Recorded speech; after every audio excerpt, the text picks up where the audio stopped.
and welcome to this presentation and new series where we go through and start taking a look at the knowledge and skills required for the DevOps Level 4 apprenticeship. We're starting this by taking a look at Knowledge Area 1, which looks at continuous integration. And the reality is, continuous integration is our foundation stone of DevOps. It allows for the benefits of frequent merging of code, the creation of our build artifacts, and ensuring that all tests pass with automation throughout, including some of the common tooling that's used. But as always with these things, keeping it simple is always going to be the answer. These videos are not here to replace your standard training, but augment it, giving you an idea of some of the things that you can look at for your portfolio or for your projects later on when you're finishing your apprenticeship. Come on, let's start taking a look at Knowledge Area 1, our continuous integration. The first thing that is probably taken for granted is that you will be using Git or some other similar version control system. Now, the first mention in this knowledge area requirement is the benefits of frequent merging. So what exactly do we mean by this, and what are the benefits? And hello and welcome to my Linux demonstration system. We happen to be running Linux, but it doesn't really matter for this demonstration. We're going to create ourselves a file system based repository. Now, I know you would normally be working with a Git server of some sort, but as a simple demonstration, we can create then the repos my project directory. The option -p is making sure the repos directory is created if it doesn't exist, so -p for parent. I can then move into that directory, and I can use escape and dot to quickly bring up my last argument. In here, I'm going to create the repository, so git init -bare.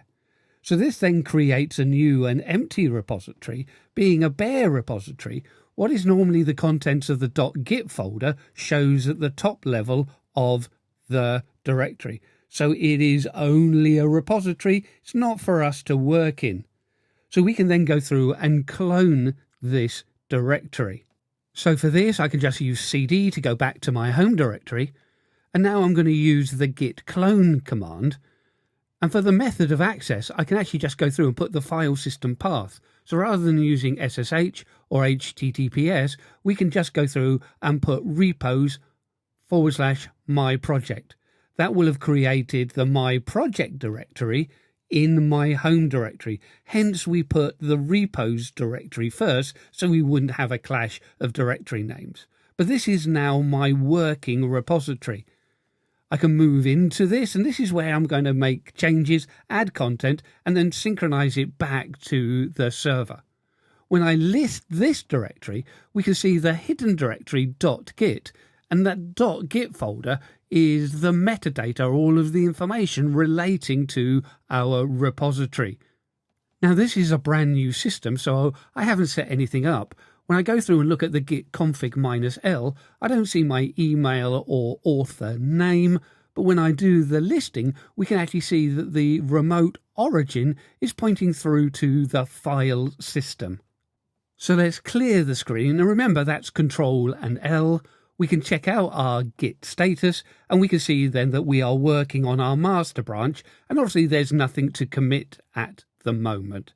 Now, there's no point me creating a branch to develop content at the moment because nobody will be using this content because there is no content.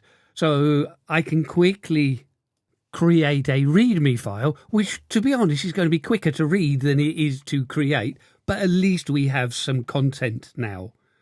When I go through and use my git add, I can add in the complete subdirectory structure with the dot. And this is where things will go wrong when I do my git commit, because I haven't configured my name and email. But I can kind of cheat a little bit here. I can just go through and copy and paste their sample user email and username in, and that will work, or at least it will work for our simple demonstration. Now I can go back and run my commit, and I can make sure this is back on our server with the git push. So we have a working repository now, but we need to look at the idea of merging and frequent merging. I suppose the first thing to understand is that we can only merge when we have branches. We should be working on branches when we're developing code so we don't mix our development code with our production code. So people can be checking out my master branch at the moment, and we want to make sure that they're not getting any of my development code, so I create the development branch.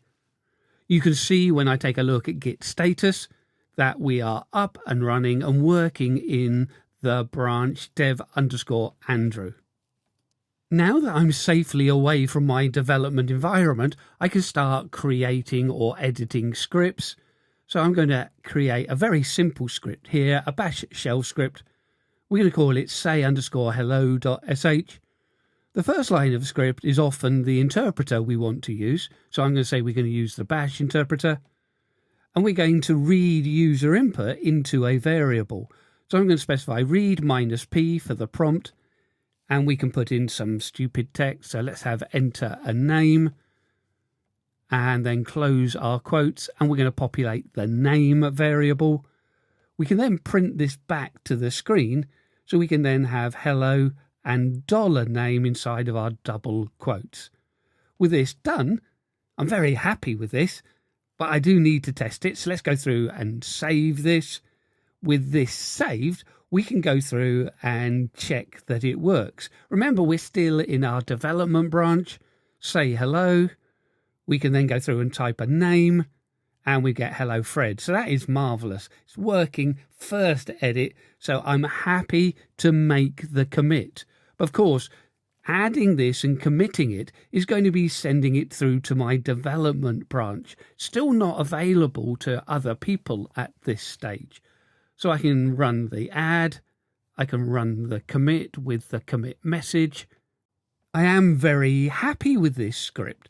And the benefits of a frequent merge is that I can get this into production very quickly. So I can go through and do my Git status. I can still see that I'm on my development branch. I can check out my master branch. Now my master branch still won't have my script in it, but let me clear the screen.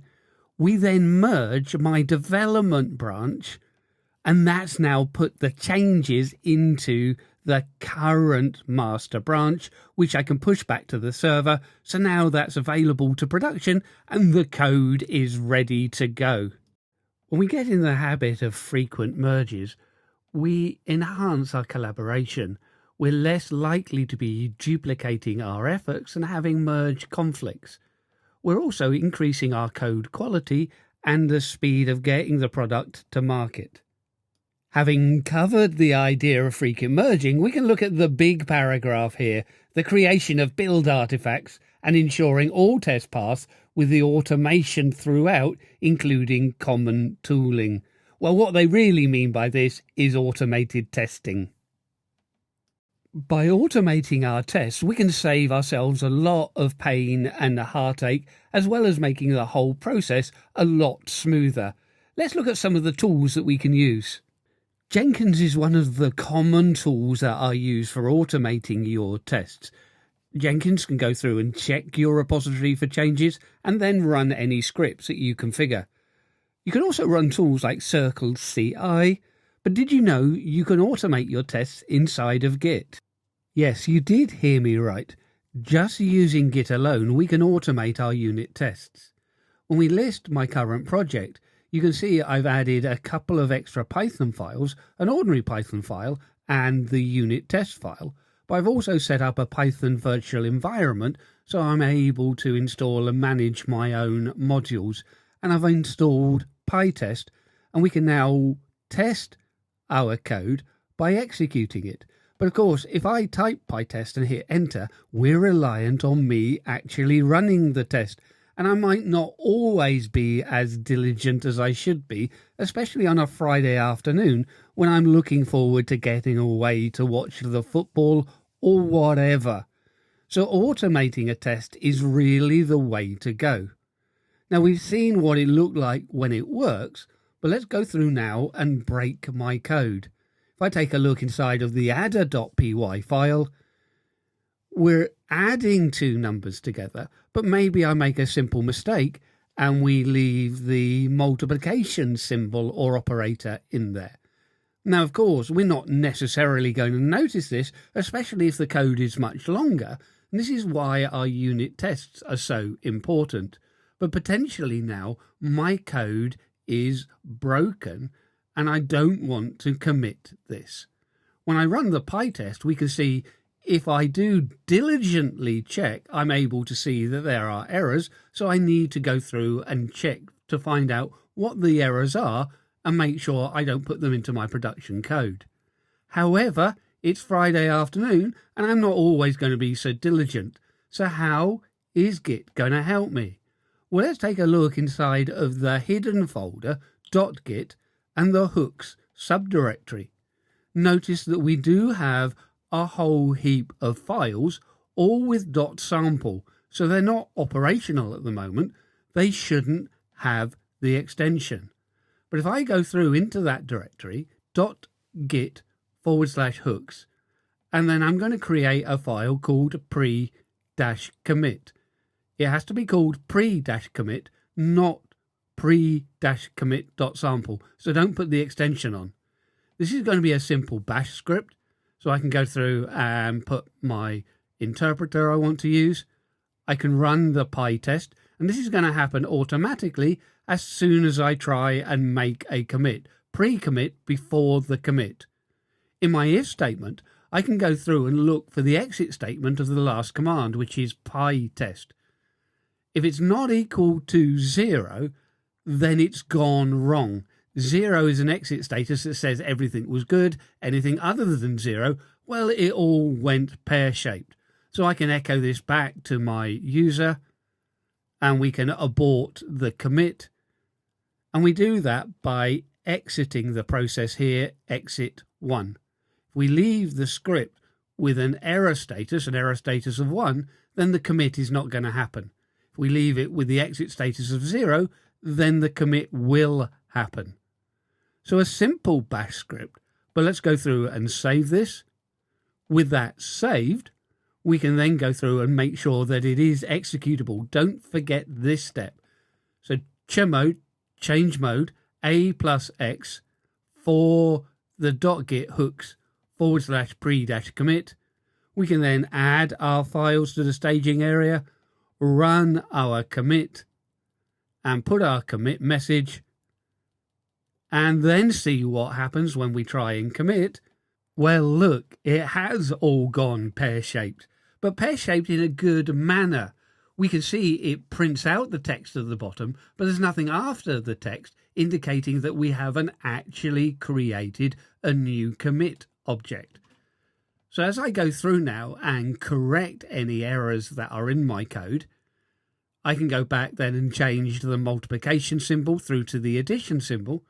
Strange, I knew how quickly to fix the problem, isn't it? Maybe I had sabotaged it. But let's go back now and save this.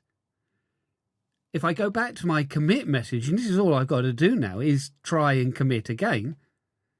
And we can see that the tests have passed, again automated, and we've created a new commit object, and I can push my changes back to the system.